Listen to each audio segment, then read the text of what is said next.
Malaysia में बगैर licence के गाड़ी चलाते हुए अगर आपको इस तरह का समन जारी हो तो टेंशन लेने की ज़रूरत नहीं। मलेशिया में ज़्यादातर गैर मुल्की आपको बगैर लाइसेंस के कार या मोटरसाइकिल चलाते हुए नजर आएंगे, जबकि मलेशियन शहरी बगैर लाइसेंस के गाड़ी की ड्राइविंग सीट पर बैठना गवारा नहीं करते। इस तरह के समन को आप किसी भी जेपीजे के ऑफिस में पे नहीं कर सकते और ना ही आप किसी 7-Eleven के पॉइंट पे आप पे कर सकते हो। जैसे ही समन को आप गौर से देखोगे तो आपको मालूम होगा इसमें 3-4 चीज़ें ज़ेरे गौर हैं। नंबर 1, फॉर एग्जाम्पल आपका समन कटा है, ये चलान कटा है जी 1 तारीख को। जब 1 तारीख को आपका कटा है तो उसने आगे डेट दी हुई है 2 फरवरी की या 3 फरवरी की या फिर मार्च में। फरवरी या मार्च में सेम डेट में आपने वहाँ पे पेश होना है। आपने पेश कहाँ पे होना है? आपने पेश होना है जी वहाँ पे एक अदालत में। अदालत का नीचे एड्रेस होगा कि इस एड्रेस पे आपने इतने बजे फलां जगह पे आ जाना है। आपने उस अदालत में पेश हो जाना उतने बजे। आपने जाके वहाँ पे समन अदा करना है। समन कैसे अदा करना है? समन पेश करना, साथ आपके पास आपका पासपोर्ट होना चाहिए, ओरिजिनल पासपोर्ट आपके साथ होना चाहिए और साथ थोड़ी सी मनी, पैसे ज़रूरत होती है वहाँ पे। अब वो फ़ाइन पे करने के लिए सबसे पहले वो आपके डॉक्यूमेंट्स लेंगे, वो समन लेंगे और आपका पासपोर्ट लेंगे। आपको टाइम दे देंगे, आप बैठो, आपका पासपोर्ट वेरीफाई होगा, पासपोर्ट क्लियर है, ओरिजिनल है और उसके ऊपर पासपोर्ट के ऊपर वीज़ा भी लगा हुआ है जो कि वैलिड है। उसके बाद जैसी आपकी बारी आएगी वो अदालत में आपको बुलाएंगे। अदालत के अंदर अदालत इस तरह होती है, बिल्कुल वो इंग्लिश कोर्ट की तरह का कोर्ट होता है। सामने वो एक शीशा होगा, शीशे के दूसरी तरफ जज हजरात बैठे होंगे, 2-3 जज हजरात बैठे होंगे और आगे सामने माइक होगा। आपने बिल्कुल कटहरे के अंदर खड़े हो जाना है, लकड़ी के कटहरे के अंदर। वो पूछेंगे जी आप फलां फलां, जी मैं बिल्कुल वही हूँ।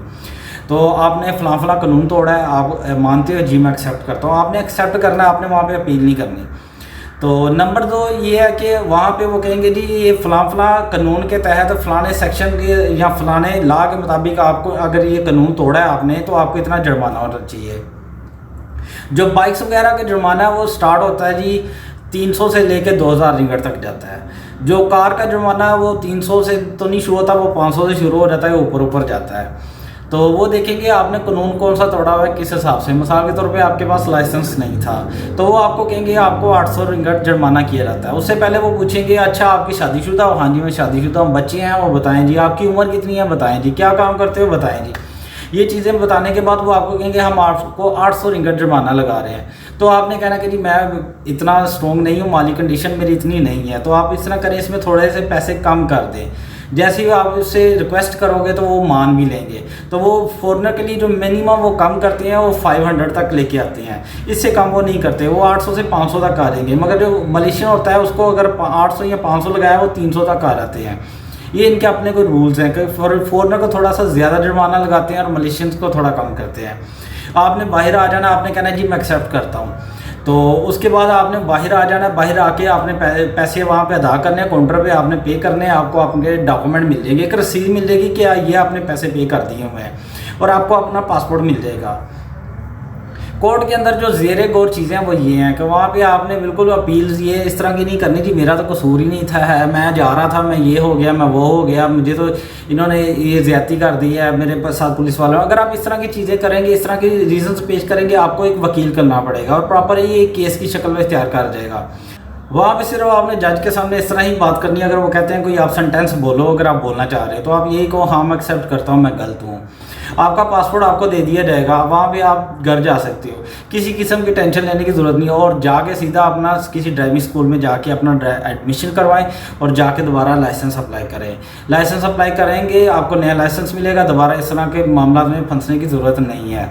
और दूसरी तीसरी बात, अगर आपका इस तरह का चालान कटा हुआ है तो आपका पासपोर्ट ब्लैक लिस्ट में आ जाएगा, जो कि लाइसेंस की सूरत में, कि लाइसेंस के ज़ुमरे में, कि ये इस बंदे का लाइसेंस जारी नहीं हो सकता या इस बंदे का लाइसेंस नहीं बन सकता।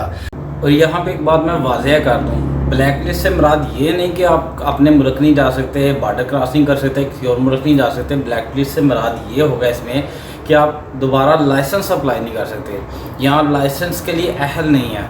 तो पहले इसको क्लियर करेंगे फिर आप लाइसेंस अप्लाई कर सकते हैं। उसके बाद आपने ड्राइविंग स्कूल में जाके आपने अप्लाई करना है लाइसेंस के लिए।